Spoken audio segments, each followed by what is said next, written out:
तपाईँ अर्घाखाँची जिल्लामा, पहाडी जिल्लामा प्रत्येक ओडामा, प्रत्येक टोलमा 24 घण्टा हैन 12 महिना ट्याक्सी जाने, गाडी जाने जिल्ला कुन हो भन्दाखेरि तपाईले सोध्नुहुन्छ त्यो अर्घाखाँची जिल्ला। त्यो रेकर्ड छ। अहिले चाहिँ म निर्वाचित भएर 3 पटक आइसकेपछि त्यो भन्दा पहिला एउटा सानो एउटा पुल थियो, मोटरेबल पुल।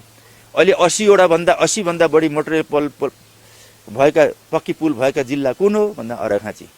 करिब 132 केबी लाइन तराईबाट ढोरपाटन अर्घाखाँची हुँदै ढोरपाटनसम्म, बुर्तिमाङ ढोरपाटनसम्म पुर्याउने जिल्ला कुन हो भन्दा अर्घाखाँची।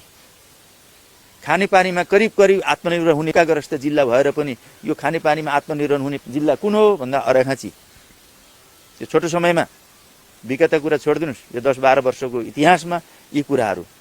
अब करिब 250-300 4 कोठे भवन भूकम्पबाट अर्घाखाँची जिल्लामा यो निर्माण गर्ने जिल्ला कुन हो भन्दा अर्घाखाँची।